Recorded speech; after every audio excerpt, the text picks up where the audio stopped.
Well, good morning, everybody. It is the 7th of March, if I'm correct here.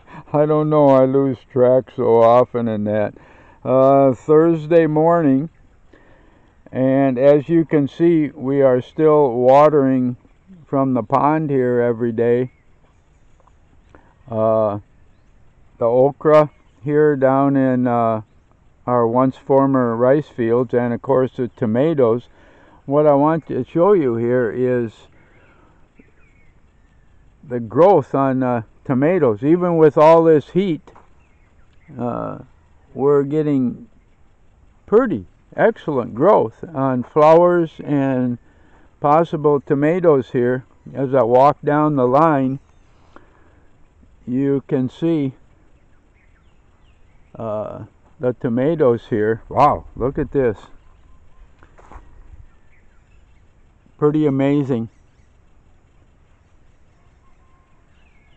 And again, as I kind of walk in between the rows here, boy, if we could only get some rain here. But like I said, that that part of our season is pretty well over with, and even the peppers here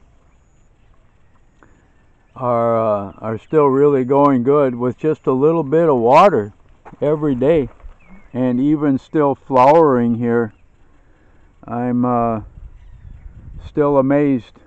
The only thing that ever grew in this field besides grass when we moved here, because we individually dug these rice fields. This was just a bare field before.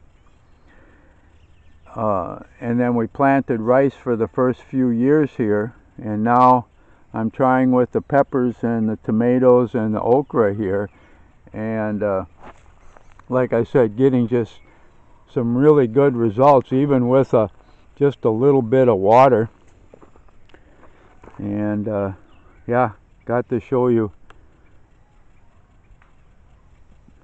So I can definitely recommend that if you've got a rice field or so, to plant some veggies in it as a kind of a follow-up crop. But wow, look at this, just so nice. And all tomatoes here. Wow, look at this.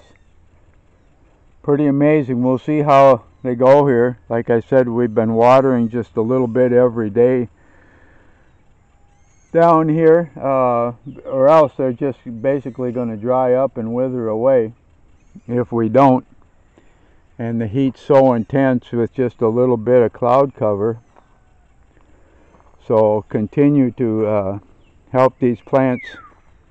The last of kind of our vegetable season here, as we look down the row of tomato plants here, and that, and then of course all the flowers here that are coming, really good.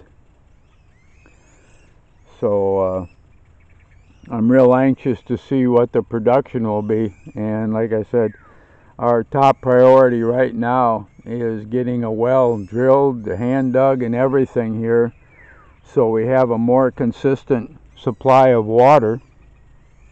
So important here. So easy living in the States to take such a resource.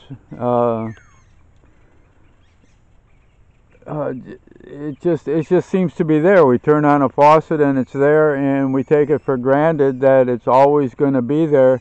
No such thing here in the Philippines, especially in this area where we're now living, and that probably the most desired natural resource is the water here. And we live on an island surrounded by water. Absolutely amazing here. If they'd only fostered the technology here to turn that salty seawater into fresh water and gotten it on land here somehow, of what a difference these islands would be as far as the production of commercial crops. Absolutely amazing what could have happened here. With just a little bit that we're doing, we're getting such good results and that, and especially, like I said, with the composting and being able to add back into the soil here, the plants just look so healthy. And even in the midst of all this heat, if we had water, which is exactly what I'm aiming for, that we could water every day, we could grow crops and have a food supply here year-round. The biggest holdback of anything here in the Philippines is the availability of water. So you can see how important a commodity it is here, and what you can do with it here, and then just some work in creating an organic environment for the plants to grow in. Composting, like I said, this volcanic soil is just not the best from what we found out, and then plus here there's so much clay that just adds to that of how much better it would be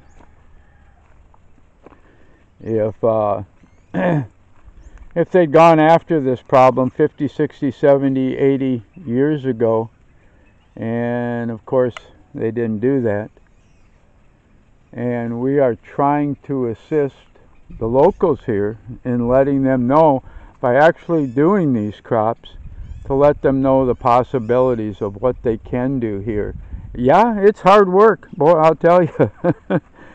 It's probably harder work than I probably ever intended to do in order to make this happen here, but it's possible.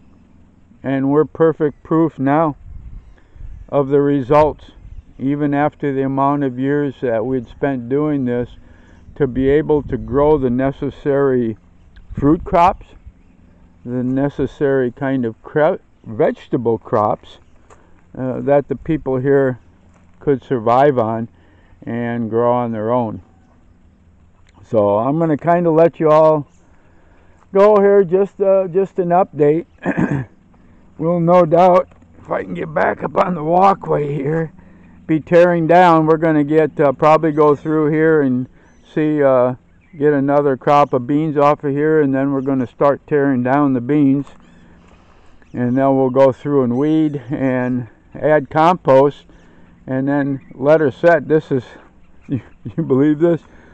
All this heat, so little rain, and still flowering and growing beans here. So the nutrients seem to be there and in the soil for these crops.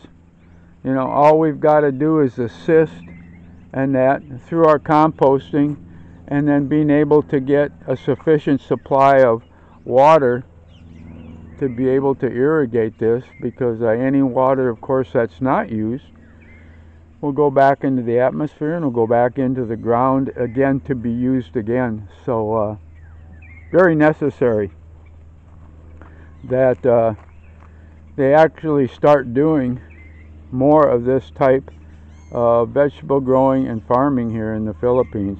But I'm going to let you go. From the back of the camera here, I've got my old standard, my coffee cup. I walk around with it every day. Even the locals here kind of know me by my coffee cup. I've got one huge vice, and it is my coffee. I drink, I don't know, pots a day. Probably not healthy for me. Like I said, it's just my one vice that I've not been able to give up, and really don't want to.